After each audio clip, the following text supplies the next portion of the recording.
Côte d'Ivoire. Donc, représentant de l'Afrique, l'Europe, Amérique, je vous inviterai à vous asseoir.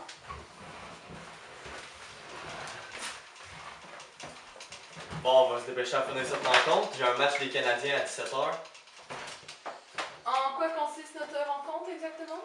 En fait, voici le tableau de la situation. Depuis sa naissance, l'humanité est ravagée par des épidémies et des pandémies. Les exemples historiques sont nombreux, mais deux d'entre eux sont frappants. La peste noire au 14e siècle ayant causé 50 millions de morts, et la grippe espagnole en 1918 ayant produit 20 millions de morts. Ce problème n'est malheureusement pas qu'historique. Chaque année, des millions de personnes sont atteintes par les pandémies, épidémies et maladies infectieuses. Chaque année, il y a 1,4 à 4,4 millions de cas de choléra, dont 28 000 à 142 000 décès, 130 000 cas de fièvre jaune, dont 44 000 décès, et la liste continue. Un autre exemple est la récente remontée de l'Ebola en Afrique.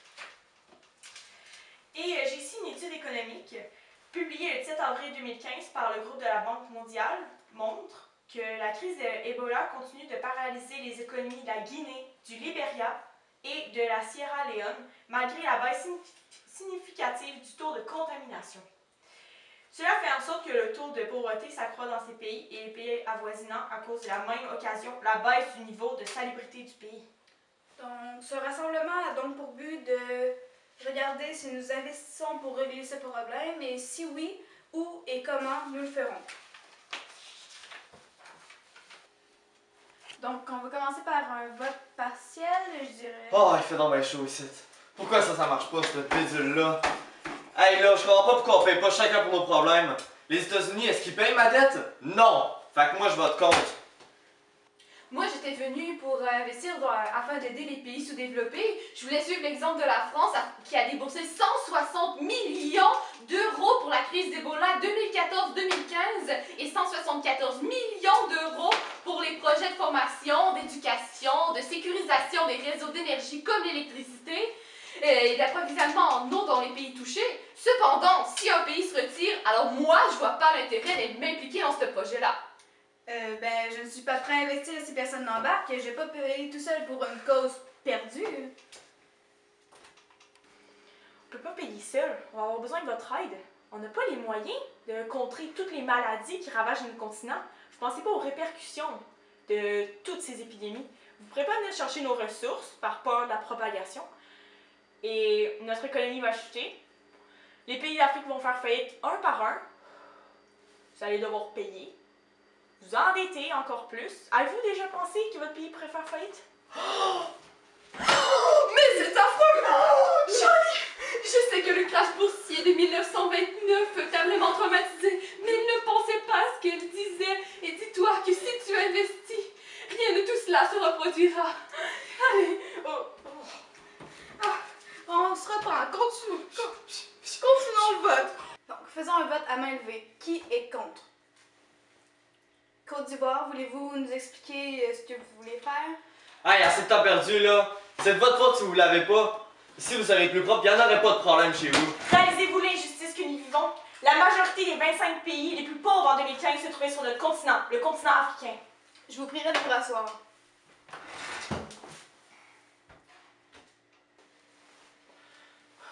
On ne pourra pas payer pour les vaccins, les scientifiques pour continuer les recherches, l'éducation, plus les consultations. Sans oublier notre taux de fécondité qui est le plus élevé au monde, 4,8 enfants par famille. On vit plusieurs par maison et les maladies donc se transmettent super rapidement. De plus, avez-vous oublié qu'il pleut rarement chez nous? Le fait de dire qu'on ne se lave pas est très déplacé. Pour se laver, on doit utiliser l'eau qui stagne depuis des semaines et qui consiste à un autre risque de contamination. Et comment combattre les maladies si on est déshydraté? En venant exploiter nos mines, vous détruisez des habitats pour certains animaux qui se retrouvent près de nos maisons et qui contaminent nous par la suite, sans parler des moustiques. Peu de personnes mangent à leur faim, donc ils sont moins forts, tout comme leur système immunitaire. Encore une raison de plus de venir nous aider. c'est vrai. Et généralement, les pays touchés par les pandémies ont peu de médecins et les dépenses de santé sont insuffisantes. Les pandémies sont avant tout causées par la pauvreté, les mauvaises conditions de vie et l'impossibilité d'acheter des médicaments dans les pays généralement touchés.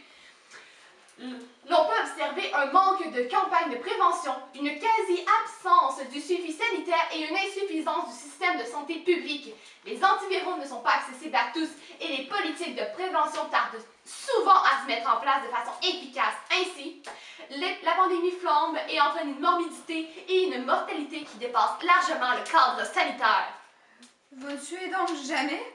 Non, suer me dégoûte. Bon, où en étais-je? Ah oui. De plus, la confection de vaccins coûte très cher.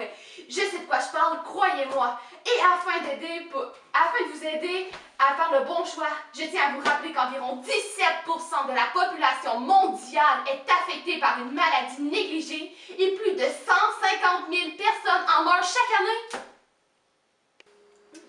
Ah, il faut aussi prévoir les coûts suivants. L'achat de nourriture, de fournitures, de médicaments de première nécessité, d'équipements de protection individuelle, de matériel de prévention des infections, ainsi que le financement de la formation de personnel de santé et des primes de risque. En plus, il faut acheter des véhicules, du matériel de gestion des données, des missions de sanitaires de porte-à-porte pour informer les populations du soutien psychologique pour les victimes et leurs familles, et le soutien à la voie massif de professionnels à la santé et aux les pays concernés. C'est vrai, de nombreux coûts sont liés aux absentéismes, et ce, partout dans le monde. Par exemple, lorsqu'un employé manque de nombreuses journées de travail, l'employeur doit pallier à ce problème. Dans les endroits où les employés sont syndiqués, l'employeur doit parfois payer les heures supplémentaires effectuées par les travailleurs qui doivent remplacer leurs collègues malades. Effectivement, c'est pour ça que j'ai qu'il faut investir pour enrayer les pandémies.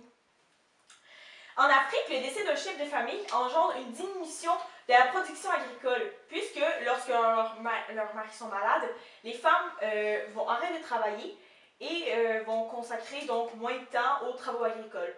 Lors du décès de son mari, la femme risque même de perdre son accès au crédit, aux aides agricoles et même à la terre et à sa maison. Il ne faut pas non plus oublier que cela peut avoir un impact sur la composition de la population et de sa main-d'œuvre. Le revenu par personne fait beaucoup varier le facteur de la maladie et de la mortalité. Les pays en développement sont davantage touchés par les maladies infectieuses dans les pays développés. La pandémie n'ont pas vraiment d'impact sur le PIB.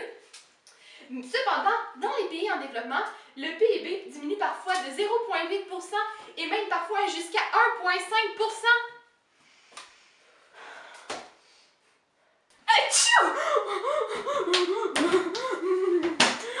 Je vois que vous avez une blessure sur votre bras. Pas de problème, j'ai apporté mes fesses de souris fraîchement du jour. Un instant. Ça va être guéri demain matin, vous allez voir.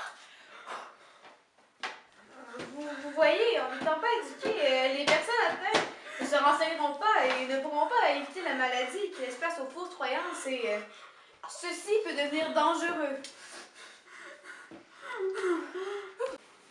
Ah, mais si on parle d'éducation, là je suis intéressé, car des enseignants peuvent être affectés et plusieurs jeunes infectés ne peuvent plus aller à l'école et d'autres n'y vont plus par peur d'être infectés.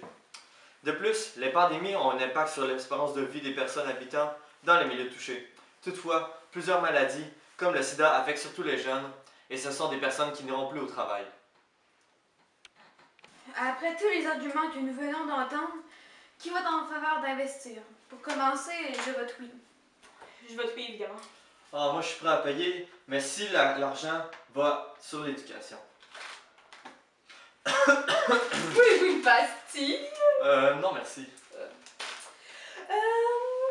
Mon pays et moi aussi sommes prêts à nous impliquer à fond, mais en échange, je crois que le Canada devrait s'impliquer davantage dans les programmes de sensibilisation. Donc, notre décision est que nous acceptons d'investir à la condition qu'une partie de l'argent soit consacrée à la recherche et l'éducation des populations. Est-ce exact? Parfait, donc où et comment investir? Eh bien, les meilleures solutions seraient de construire des systèmes de santé publique abordables et opérationnels dans les principaux pays touchés et de restreindre les déplacements frontaliers de ceux-ci. De plus, il faudrait renforcer le règlement sanitaire national et que tous les pays soient au courant de celui-ci. Mais bien sûr, ces solutions coûtent beaucoup d'argent et beaucoup de temps. Les pandémies créent aussi dans les pays touchés de nombreuses pertes d'emplois, les récoltes s'appauvrissent et cela crée des situations d'insécurité alimentaire. Il faut donc prévoir un financement afin de soutenir les commerces des régions touchées, ainsi que d'assurer la poursuite des opérations commerciales et de la fourniture de biens et de services essentiels à la population. Y aurait-il d'autres solutions possibles, moins coûteuses et autant efficaces? Finançons plutôt les organismes déjà mis en place pour le traitement et la prévention. Les maladies comme l'OMS, Médecins sans frontières, Médecins du monde, la Croix-Rouge. En plus de traiter les maladies, les pandémies, etc., leur rôle est d'enseigner des méthodes de prévention et de secourisme à la population.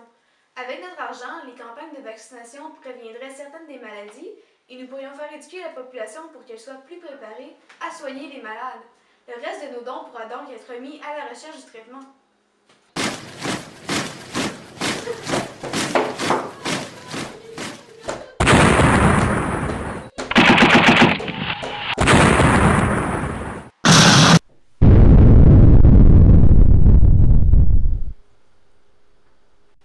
Ce plan me semble acceptable. Tout est équitable. Je veux donc oui. Je suis également de cet avis. Les épidémies sont à la base de plusieurs problèmes. Et en réglant les épidémies, on va pouvoir s'attaquer à d'autres problèmes. Maintenant que nous sommes arrivés à un consensus, la science peut être ajournée. Ah.